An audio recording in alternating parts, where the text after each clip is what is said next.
आज चं वचन आहे, God has to be there. देव तिथं उपस्थित असलाच पाहिजे. आमेन. देव तिथं उपस्थित असलाच पाहिजे. अतिशय अतिशय सुंदर वचन आहे. God has to be there. Sandeep, Exodus chapter 17 वचन 1 ते 6 वाचूया. एक्सोडस 17, निर्गम ह्याचा 17वा अध्याय आणि वचन 1 ते 6. निर्गम 17 वचन 1 ते 6. मग इस्रायलाच्या संतानांच्या सर्व मंडळीने यहोवाच्या आज्ञेप्रमाणे सीन रानातून निघून मजल करीत जाऊन रफिदिमात तळ दिला आणि लोकांना प्यायला पाणी नव्हते, काही पाणी नव्हते. म्हणून लोक मोशेशी भांडून म्हणाले, आम्हाला पाणी प्यायला दे. तेव्हा मोशे त्यांना म्हणाला, तुम्ही माझ्याशी का भांडता? तुम्ही यहोवाची परीक्षा का पाहता? आणि लोकांना तेथे पाण्याची फार तहान लागली आणि ते मोशेच्या विरुद्ध कुरकुरून म्हणाले, आम्हाला आणि आमच्या लेकरांना व आमच्या गुराढोरांना तहानेने जिवे मारायला तो आम्हाला मिस्रातून का आणले? तेव्हा मोशेने यहोवाचा धावा केला. तो म्हणाला, या लोकांना मी काय करू? आताच ते मला दगड मारायला तयार आहेत. आणि यहोवाने मोशेला सांगितले, लोकांपुढे चाल आणि इस्रायलाच्या वडिलांतून कित्येकांना तू आपल्या बरोबर घे आणि ज्या काठीने तू नदीला मारले ती आपल्या हातात घेऊन जा. पहा, तेथे होरेबात मी तुझ्या पुढे खडकावर उभा राहतो आणि तू खडकाला मार, म्हणजे त्यातून पाणी बाहेर निघेल आणि लोक ते पितील. आणि इस्रायलाच्या वडिलांच्या देखता मोशेने तसे केले. आमेन. आणि इस्रायलाच्या ओके, वाच. नाही, वचन 6, फक्त वचन 6. ओके, झालं. ओके. आपण इथं पाहतो की इस्रायल राष्ट्राला पाण्याची गरज लागलेली आहे आणि परत एकदा त्यांनी कुरकुर सुरू केलेली आहे. आणि कुरकुरत असताना आपण पाहतो की ते लोकांनी मोशेचा धावा केला आणि मोशेसमोर ते चिडत राहिले आणि मोशेला अनेक काही गोष्टी बोलू लागले. त्यामध्ये म्हणायला लागले की तू आम्हाला काय इथं मिस्रामध्ये आम्हाला तू इथून मिस्रातून बाहेर का आम्हाला मारण्यासाठी आणलंय का, वगैरे वगैरे अनेक गोष्टी. मग शेवटी आपण पाहतो की मोशे हा देवाकडे गेला आणि मोशे हा देवाकडे आरोळी मारायला लागला आणि देव त्याला म्हणाला की वचन 5, And the Lord said unto Moses, Go on before the people, and take with thee of the elders of Israel, and thy rod, wherewith thou smotest the river, take in thine hand, and go. Verse 6, Behold, I will stand before thee there upon the rock in Horeb, and thou shalt smite the rock, and there shall come water out of it, that the people may drink. And Moses did so in the sight of the elders of Israel. देव त्याला म्हणाला की तू खडकाला मार आणि तू खडकाला मारशील तर त्यातून पाणी बाहेर येईल. पण त्याच्या आधी अतिशय महत्वाचं एक वाक्य आहे, behold I will stand before the there upon the rock in Horeb. वचन 6 संदीप. तेथे होरेबात मी तुझ्या पुढे खडकावर उभा राहतो. खडकावर मी उभा राहतो, मग तू मार.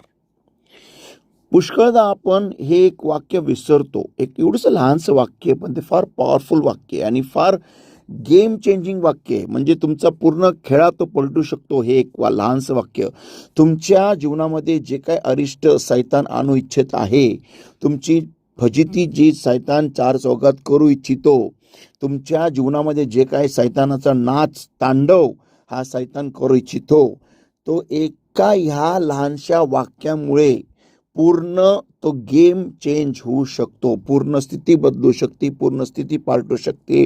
तुमच्या बाजूनी विजय घोषित केला जाईल, तुमच्या बाजूनी निर्णय दिला जाईल, तुमच्या बाजूनी सगळं जे काय सिच्युएशन आहे सगळं तुमच्या बाजूनी पलटी खाऊ शकतं फक्त या एका वाक्यामुळे. आणि ते आहे की मी, म्हणजे देव म्हणतो, मी त्या खडकावर उभा राहील. आमेन, आमेन, आमेन, आमेन. मी तुझ्या त्या ज्या समस्यामध्ये तू आहेस त्या समस्येमध्ये जर का मी तिथं आलो तर सगळं काय बदलणार. मग तू काठी मार. आमेन.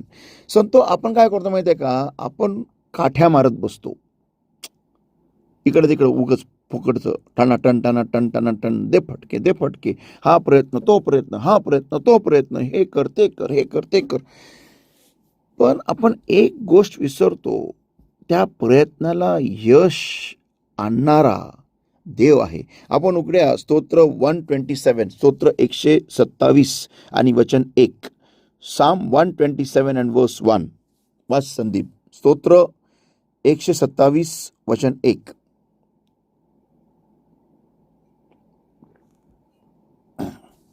जर यहोवा घर बांधित नाही तर ते बांधणारे व्यर्थ श्रम करतात.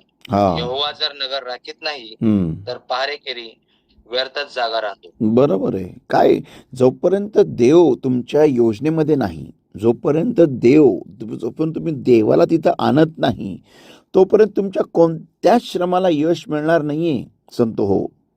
मग तुम्ही श्रम करायच्या आधी, काय पण खटपट करायच्या आधी, काय पण वळवळ करायच्या आधी, पहिलं तुम्ही तुमची योजना, तुमच्या इच्छा जे काय आहे त्या प्रार्थनेत घेऊन जा. तुमच्या जीवनामध्ये प्रॉब्लेम आहे, तुम्ही काय करताय दिवसभर, किमान आत्ता तरी गुडघ्यावर जा, आत्ता तरी प्रार्थनेला बसा. नुसतं 2 मिनिटाची प्रार्थना म्हणजे समस्या ज्यामुळे आली तेच जर का तुम्ही करत असाल तर ती समस्याचं निवारण होणार कसं काय? समस्या यायच्या आधी पण तुम्ही 2 मिनिटाची प्रार्थना करायचा आणि समस्या आल्यानंतर पण तुम्ही 2 मिनिटाची प्रार्थना करताय. मग समस्या येण्याचं जे कारण आहे ते व्यर्थ झालं ना, ते कारण पूर्ण होतच नाहीये. मग देव कसं तुम्हाला यश देईल, देव कसं तुम्हाला समस्येतून बाहेर काढेल? देव आपण कालच वचन ऐकलेलं आहे की देव समस्या का आणत आहे. आपण पाहिलं की देवाची योजना काहीतरी असते आणि आपण ती करत नसतो, म्हणून आपल्याला देव त्या योजनेमध्ये ढकलण्यासाठी ती समस्या घेऊन येतो, जेणेकरून आपण शुद्धीवर यावं, आपण त्याच्या जवळ यावं, आपण गुडघ्यावर जावं, आपण उपासनी प्रार्थनेत जावं, आपण प्रार्थनेला बसावं. पण समस्या यायच्या आधी पण आपण टाइमपास करत होतो आणि समस्या आल्यानंतर पण आता आपण टाइमपास करतोय, पण आता रडून करतोय. बाकी काही फरक नाही पडलेला. फक्त आता एवढंच आहे की डोळ्यातून आता पाणी निघते, बस एवढंच आहे. आधी दात दाखवत होते आपण समस्या यायच्या आधी, आणि आता फक्त डोळ्यातून पाणी दाखवते, बाकी काही नाही. पण टाइमपास तर कॉमनच आहे. आधी पण टाइमपास होता, आता पण टाइमपासच आहे. आधी पण व्यर्थ बडबड चालली होती आणि आता पण व्यर्थ बडबड चाललेली आहे. मग उपयोग काय झालेला आहे त्या समस्येचा येऊन पण? मग संतो, एक लक्षात ठेवा की देव तिथं त्या तुमच्या प्रॉब्लेममध्ये उपस्थित असणं हे गरजेचं आहे. God has to be there.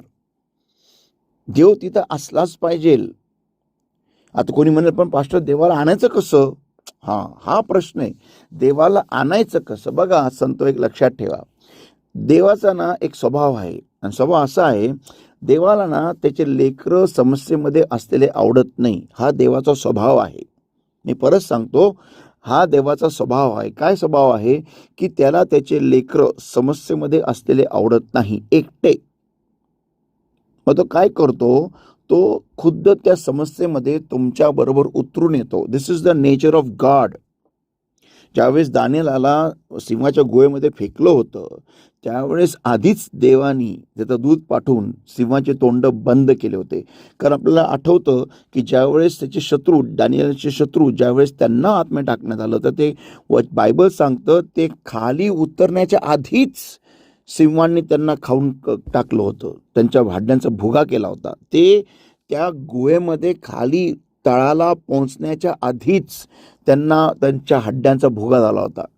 म्हणजे एवढे भुकेले ते सिंह होते, खतरनाक, एवढे भुकेले.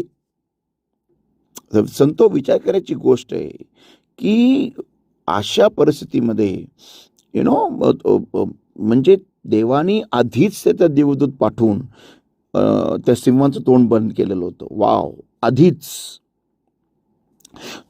शद्रक, मेशक, अबेदनेगोला ज्यावेळेस अग्नीच्या भट्टीमध्ये टाकून दिलं, तिथं आधीच देवाची उपस्थिती होती. कारण त्यांचा एक केस पण जळाला नाही, एक केस पण नाही. एवढं काय, त्यांच्यातून त्या आगीचा वास पण आला नाही, काहीच नाही, नथिंग. म्हणजे ते पूर्णपणे देवाच्या उपस्थितीमध्ये झाकलेले होते. देवाचा स्वभाव आहे, जे लोक देवाची धावा करतात, देव त्यांना एक पांघरून घालतं त्यांच्यावरती.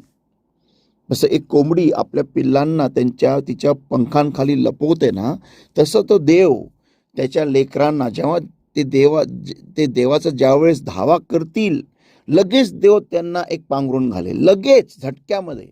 आणि त्यांना कसलीच समस्येची झळ लागू देणार नाही, काहीच नाही. जिथं रास्ता नाही तिथं देव रास्ता करेल, जिथं पाणी नाही तिथं देव पाणी काढेल, जिथं अन्न नाही तिथं वरतून स्वर्गातून देव अन्नाची वृष्टी करेल. हा देव एवढा महान, एवढा विश्वासू परमेश्वर आहे. हालेलुया. ह्या देवाला मी जाणतो, देवाला मी ओळखतो, की जेव्हा एखादा व्यक्ती देवासमोर आळी मारतो, अंतःकरणापासून पश्चाताप करून देवाच्या चरणी येऊन लोटांगण घालतो. लोटांगण हा शब्द लक्षात ठेवा. उपडा पडतो, क्षमा मागतो, 2 मिनिटाची प्रार्थना करत नाही, तर दिवसभर देवाच्या चरणी बसतो आणि आपले मार्ग नीट करतो. त्यावेळेस देव त्याच्या स्वर्गातून त्या व्यक्तीची प्रार्थना ऐकतो. हे मला गॅरंटी आहे. आता मला सांगू द्या, बायबल हे सांगतं की बघा, तुम्ही तुमच्या बळाने काही पण करायला गेला ना, तुम्हाला यश मिळणार नाही. कारण झेकऱ्या 4 अध्याय वचन 6 आणि 7 सांगतं की बलाने नव्हे, पराक्रमाने नव्हे, तर देवाच्या आत्म्याद्वारे कार्यसिद्धी झालेले आहे. हालेलुया. आणि मग आपण वचन 7 वाचूया. वचन 7 वाच. झेकऱ्या 4 अध्याय वचन 7. Who art thou, O great mountain? Before Zerubbabel thou shalt become a plain, and he shall bring forth the headstone thereof with shoutings, crying, grace, grace unto it. Hallelujah. वाच संदीप. वचन 7, झेकऱ्या 4:7.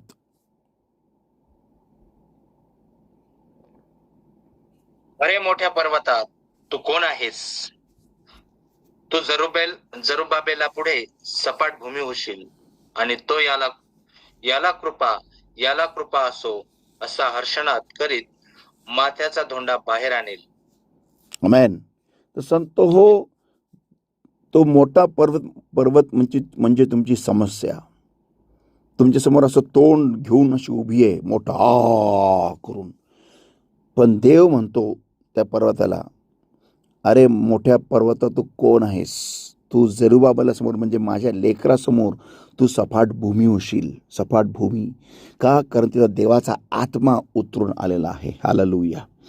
बलाने नव्हे, पराक्रमाने नव्हे, तर देवाच्या आत्म्याद्वारे. संतो हो, देवाच्या आत्म्याला तुमच्या समस्येमध्ये घेऊन या. Bring the Holy spirit in your crisis. पवित्र आत्म्याला तिथं घेऊन या. काही पण करा.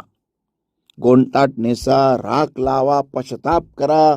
बायबल सांगतं, जेव्हा माझे लोक जे माझ्या नावाने बोलावलेले आहेत, आपण काल ते वचन पाहिलं, फार सुंदर वचन आहे, ज्यावेळेस ते नम्र होतील, आमेन, आणि माझं मुख शोधतील, त्यावेळेस मी त्यांना स्वर्गातून ऐकेल. आमेन. हालेलुया. संत हो, आपल्याला नम्र व्हायची गरज आहे. आपण पाहतो की बघा, when you have never called on to God, this time he will pass by you to see what do you do.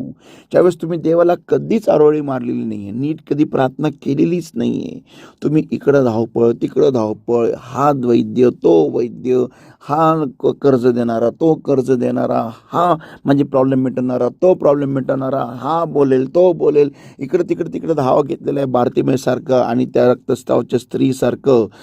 12 वर्ष इकडं दाढ ठोकलं, तिथं दाढ ठोकलं, ह्याच्याकडे ठोकलं, त्याच्याकडे ठोकलं, सगळीकडे डोकं आपटून बघितलं, पण कुठेही तुम्हाला उत्तर नाही मिळालेलं. बारतिमेसारखं ह्याच्यासमोर हात पसर, त्याच्यासमोर हात पसर, ह्याला माग त्याला माग, ह्याला माग त्याला माग करत तुमचं अख्खं आयुष्य गेलं. पण आता संत हो, प्रभू काय करणार माहिती आहे का? प्रभू काय करतो माहिती आहे का? प्रभू तुम्हाला डायरेक्ट चमत्कार देत नाही.